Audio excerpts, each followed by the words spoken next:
Hey everyone, thank you again for joining us for another episode of the Liverpool Connection podcast. Liverpool versus Brighton, early kickoff for us here in Austin, Texas.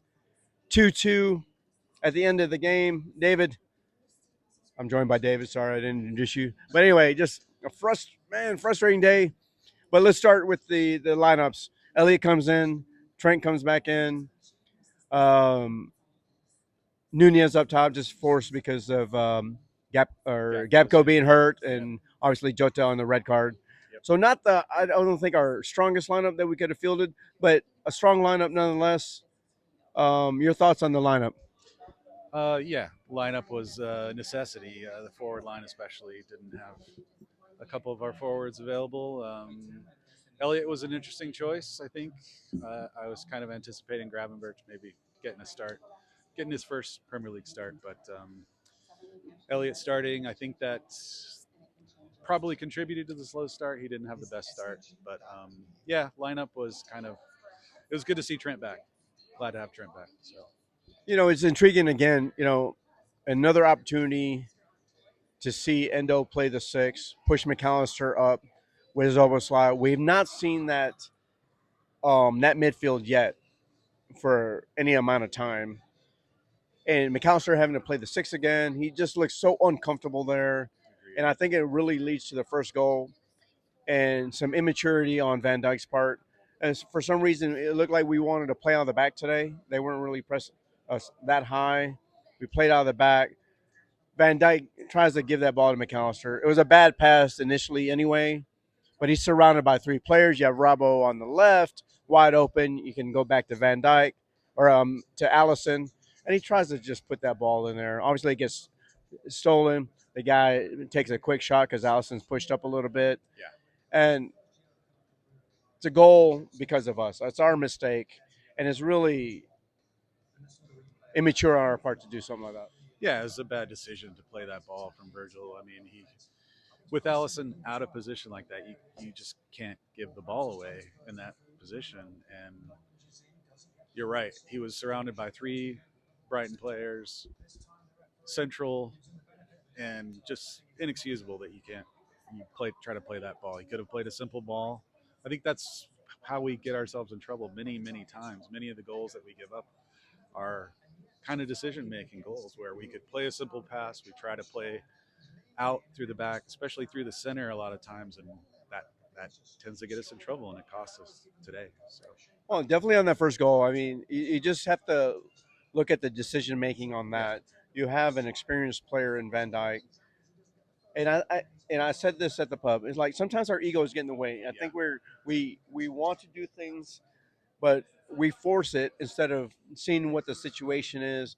And there's no reason to play that ball there. yeah, There really isn't. And it's something that you would expect if Kwanzaa was playing, he may do that, being a young player, but he doesn't do that kind of right, stuff, yeah, right? He plays the higher percentage ball. That's why his pass percentage rate is so high because he plays a simple ball. yeah. He doesn't put our midfield in trouble. You have McAllister coming back to the ball, and I think, it, like you it, said too, McAllister playing in that position also is a contributing factor too. He's not used to. It's not his natural position to play with his back to the goal that close to his own goal. I mean, there were a lot of contributing factors. Allison being out of position. It wasn't even that great a shot from the Brighton player, but with Allison out of position, I mean that just cost us. So we've seen that type of start before, and again, it was another slow start from our team, which is very frustrating. But it is very frustrating. I mean, historically, these early morning games going down to Brighton, we have not performed very well, in the yeah, first half. So no surprise that. Well, it is a surprise because you know the problem, and we haven't found a solution to yeah, to rectify that problem. We came down there lackluster again, um, but we get it back. Salah scores a goal, and we're back on the front foot. We have control. Then we get the penalty, and we should control the game at 2-1. yeah. I agree. I agree. It was a really good fight back. We started to press higher up. We forced them into a couple of mistakes, the same way they kind of forced us into a mistake. So that was good to see. Right at the end of the half, it was kind of a a half of 40 minutes and then another of 5 minutes where we got back on top. I wish we could have carried that more into the second half. I thought we didn't start the second half that great. But again, we started to get control again, and it looked like we were going to be able to see the match out. I thought, it was unfortunate for Gravenberch to miss that chance. I thought otherwise he played really pretty well. The goal we gave up at the end was I'm just seeing it again on the TV, very frustrating. Two players didn't clear the ball. Um, what can you say? Just poor defending. It was poor defending. I mean, they bought that foul. He I agree with split that our too. defenders, Looking for the and foul. then he looked for the foul. He jumped into Kanate. That ball was already going out of bounds, Yeah. and the referee gave it. But we have to defend better on a set piece. I think it's criminal to have one person in the wall out there. I mean, it goes right by Salah. If you have another person out there, Yeah. and then I don't know what Robbo was thinking, and it'll be interesting to see what his comments are about that to lead the ball. He just left it, and then it doesn't give McAllister any time to react because he's thinking Yeah. Robbo's going to clear it, Yeah. and then it's just an easy tap in, Yeah. really. To be honest Yeah. with you, you're the, and it's just, but it's so frustrating to give up that, knowing that we really been bossing the game at that point. Yeah. We were in and, control. and to give them a soft foul like that, um, it's so frustrating, man, because we're better than that. We were better than them on the day. But we had some players that I thought were really subpar Yeah. on the day, and but let's talk about it's a 2-2 draw on the road in a fixture that we normally will have struggles with. It's not the worst result. No, not the worst result, but it does show you today that when we don't have the Jota and the Gapco to bring those people off the bench, Right. that we're kind of depleted in that Yeah. regard, right? Yeah. We don't have the firepower. I don't Zoboslai, he tried, but I don't think the things he was doing was coming off today. Um, Salah was still a frustrating figure in that second half. He wasn't getting by people, trying to dribble into two people, and it was just a weird game, right? But the two quality teams, they're gonna Brighton's gonna be up there in the running for Yeah. Europe spots all season. But I really think this was a case of two drop points today. When we're up to 2-1 late in the game, we should be able to see stuff like that out. Yeah. And how do you think?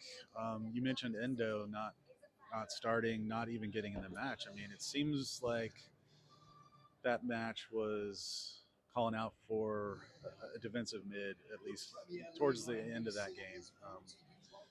So I'm a little confused why he maybe didn't come in. What do you Were you hoping to see Endo on the field? Who do you think? You mentioned subpar performances. I think we can point to a few players, but who do you think played well, stood out?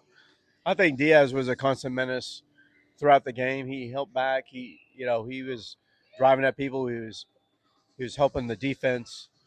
I thought Nunez actually played pretty well, but he Yeah, didn't get the ball out. But didn't he get a lot of creates starts. chances. He Yeah, got the assist on Salah's goal. Good lead by Elliott, but that's probably Elliott's best part of the game. He left the ball for Salah. I think yeah, And Elliott was one of the subpar performers today for but sure. but in my opinion, I think we're up 2-1. Why not bring Endo for McAllister at that point? And bring Gravenberch in. Those are because we already brought Gravenberch in at halftime for Elliott. Yes. Um, why not bring Endo in there because that's his position? Yeah, But Klopp's the manager; he knows stuff. But it shows you also we miss Curtis Jones. we do. You know, We missed his ball carrying. I thought Gravenberch came in and performed in that role pretty well, despite missing that goal. But he kind of played that role, and he was able to get back and kind of bring the defensive midfield together. I thought he did well. But with Endo, he could have brought Endo on, and like you said, played Endo and Gravenberch in front of him, and maybe that link. McAllister was struggling. I think he's probably tired. He just didn't have a great game, and I don't know. The game was was seemed to be calling out for something different. Maybe, like you said, Klopp knows what he's doing. We trust Klopp, but it's a shame we didn't hold on to that. Yeah, it's interesting because if you can bring Endo on and push Zoboslai a little higher, push Gravenberg a little higher, you just have that guy because they really weren't bringing numbers through the middle, right? So I don't think you needed two people playing defensive mid at that time. Right. Just get the ball, transition the ball. We played really slow out of the back today. I mean, I agree. it seemed like a different tactic. I don't know why we played so slow out of the back. Usually we were getting that ball up to our front because that's our strength, right? Is our front players. Yes. And it took forever to get them the ball up top. And by the time they got it, their defense is setting their structure. And I don't know if that was that. It looked like a tactic today, just to be patient. Yeah. But I think we need to go. We have the players. Brighton played midweek or Thursday as well. Right. Why not go at them and test their legs? We rotated so much during the week Yeah. that we should have been able to bring the energy to them, and we just didn't from the Yeah. beginning. Whistle, right? Yeah, I mean that we can't use the Thursday as an excuse. We've got a big squad. We like you said, we were able to play players that don't normally play. We were able to rotate on Thursday. I don't think we can use that as an excuse. We just didn't start the game well for whatever reason, and we've seen that before. Um, and I agree completely with the play out of the back. It seems to be Brighton was pushing a lot of players up, but Right. I think that it seems like with them pushing players up, we should be able to get players into those spaces and pass around that, but we just couldn't do that very effectively. And I don't know why, but like we talked about, not the worst result. It's a point on the road, a tough place to play. A very good. Brighton is a very good team. They pass the ball well. They defend well. So it's it's probably 2 drop points, but it's not the worst thing. So Yeah, I guess that's frustrating it's more than anything. It's frustrating, but we didn't lose. Um, We ended the game with 11 players, which is nice. so we get the point. Joda has served his suspension; he can come back in, and now we have the international break.